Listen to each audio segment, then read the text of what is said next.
আশা কৰোঁ সকলো ভালে কুশলে আছে। দুৰ্গা পূজা, কৰোণা ভাইৰাছৰ মাজে মাজে দুৰ্গা পূজা সকলোৱে হয়তো উপভোগ কৰি আছে। কথাটো হ'ল যে আপোনাৰ আমি কেতিয়াবা ভাবোঁ যে কিছুমানে কমেণ্টো কৰে যে আপুনি মানুহক ইমপ্ৰেছ কৰে, অৰ্থাৎ অতি সহজে কম সময়তে মানুহৰ লগত মানে কথা পতাৰ কিদৰে কথা পাতিলে মানুহৰ ইমপ্ৰেছ কৰিব পাৰি বা কেনেকুৱা ধৰণৰ কথা পাতিলে অতি সহজে মানে মানুহজনে আপোনাক মনত ৰাখে, অৰ্থাৎ first impression is the last impression বুলি কোৱা হয় যিটো কথা।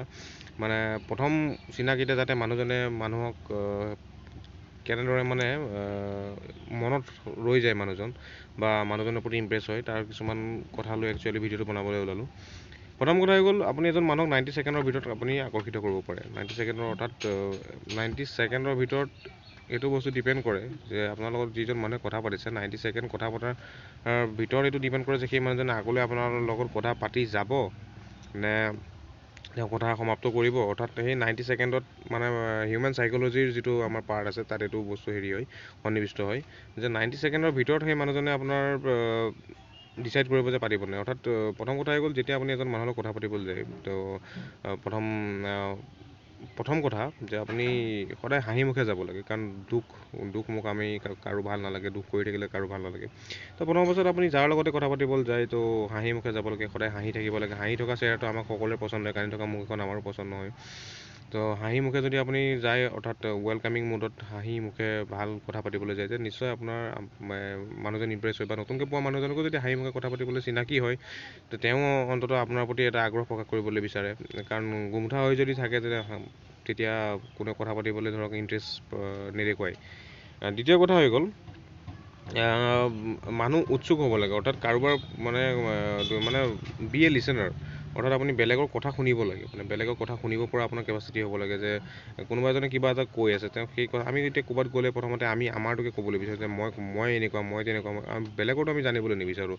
তো সেই ক্ষেত্ৰত এইটো একচুৱেলি ভুল। তো আপুনি এইটো শুদ্ধ হ'ব লাগে যে আপুনি বেলেগৰ কথাখিনি শুনিবলৈ চেষ্টা কৰিব লাগে, কোনে কি ক'বলৈ বিচাৰিছে। যে তেওঁ ধৰি লওক কোনোবা এজনে কৈছে যে মই আগতে অমুকত পঢ়িছিলোঁ, তমুকত পঢ়িছিলোঁ, এনেকুৱা কৰিছিলোঁ, তেনেকুৱা কৰিছিলোঁ, অৰ্থাৎ কিছুমান মানুহৰ কিছুমান প্ৰব্লেমছ থাকে, সেইবোৰ শুনিব লাগে। আপুনি শুনিলেতো আপোনাৰ টকা নাযায়, কিন্তু আপুনি যদি কাৰোবাৰ কথা শুনে তেতিয়া সেই মানুহজন এনেকুৱা ফিল হয় যে এওঁ মোৰ দুখটো বুজি পাইছে, অৰ্থাৎ সেই মানুহজনৰ মনত আপুনি সাজ বহি যায়। অৰ্থাৎ প্ৰফেশ্যনেল বা আনপ্ৰফেশ্যনেল যোনেই হওক সকলোৰে এইটো কামত আহে। 3 নম্বৰ কথা হৈ গ'ল, মানুহৰ প্ৰতি উৎসুক হ'ব লাগে। অৰ্থাৎ কোনোবা এজন মানুহে যদি আপোনাক ধৰক ক'লে যে, উদাহৰণস্বৰূপে মই বুজাই দিছোঁ, ধৰি লওক কোনোবা এজন মানুহে যদি আপোনাক ক'লে যে ধৰি লওক কিবা কথা কৈ আছে, অৰ্থাৎ তেওঁ কথাখিনি প্ৰথমতে আপুনি শুনিলে, নেক্সট হৈ গ'ল আপুনি এতিয়া সেই মানুহজনৰ উৎসুকতাটো কেনেকৈ দেখাব, অৰ্থাৎ যে সেই মানুহজনৰ প্ৰতি যে আপুনি ইণ্টাৰেষ্টেড সেইটো কেনেকৈ দেখাব। ধৰি লওক কোনোবা এজনে কৈছিলে যে আপোনাক ধৰি লওক যে মই গুৱাহাটীত আগতে আছিলোঁ, কটন কলেজত পঢ়িছিলোঁ, হোষ্টেলত আছিলোঁ। তেনেকুৱা অৱস্থাত এনেই ধৰক নৰ্মেলি আমি কেনেকুৱা ধৰক আপুনি হেৰি হোষ্টেলত আছিলোঁ, ঠিক আছে তেনেকৈ সিমানখিনি কোৱাৰ পিছত কথাখিনি সমাপ্ত হৈ যায়। কিন্তু এইখিনিতে কথাটো হৈ গ'ল কি, আপুনি যদি তেওঁক সোধে আপুনি হোষ্টেলত আছিলে, হোষ্টেলত কটন কলেজত পঢ়িছিলে, হোষ্টেলততো এনেকুৱা কথা হয়, তেনেকুৱা কথা হয়, কলেজততো এনেকুৱা ধৰণৰ কথা হয়, আগতে ৰেগিং চলিছিল, এনেকুৱা ধৰণৰ কিছুমান যদি ইণ্টাৰেষ্ট দেখায় তেওঁ কথাত, মানুহজনে আৰু ভাল পাব, তেওঁক আৰু কিছুমান কথা আপোনাক ক'বলৈ বিচাৰিব। অৰ্থাৎ সেই মানুহজন বুলিয়ে নহয়, আপুনি যিকোনো ক্ষেত্ৰতে এইটো বস্তু এপ্লাই কৰিব পাৰে। এই 3টা কথা আপুনি যিকোনো বস্তুত এপ্লাই কৰক, যিকোনো ক্ষেত্ৰত এপ্লাই কৰক, আপোনাৰ সকলো ক্ষেত্ৰত কাম আহিব। প্ৰফেশ্যনেল আনপ্ৰফেশ্যনেল বুলি কথা নাই, ষ্টুডেণ্ট হওক, কোনোবা প্ৰফেশ্যনেল ব্যক্তি হওক, কোনোবা ব্যৱসায়ী হওক, কোনো কথা নাই, সকলো ক্ষেত্ৰতে এই বস্তু কামত আহে। কাৰণ কি এইটো এটা হিউমেন চাইক'লজিৰ পাৰ্ট। মই পঢ়িছিলোঁ এক জেগাত, তাৰ পৰাই বস্তুটো মই শ্বেয়াৰ কৰিবলৈ বিচাৰিছিলোঁ। গতিকে তেনেকৈ মানুহৰ প্ৰতি আপুনি উৎসুকতা দেখাই মানুহৰ কথা শুনি হাঁহি মুখে এজন মানুহক আপুনি 90 ছেকেণ্ডৰ ভিতৰত অতি সহজে আপুনি ইমপ্ৰেছ কৰিব পাৰে। চেষ্টা কৰি চাব পাৰে আপুনি, ইয়াতে কোনো আপোনাৰ পইচা যোৱা কথা নহয়, আপুনি চেষ্টা কৰি চাব পাৰে। আৰু কিছুমান কথা আছে, ভিডিঅ'টো বহুত লম্বা হৈ যাব, মই নেক্সট ভিডিঅ'ত চেষ্টা কৰিম ইয়াৰ বিষয়ে ক'বলৈ। Thank U.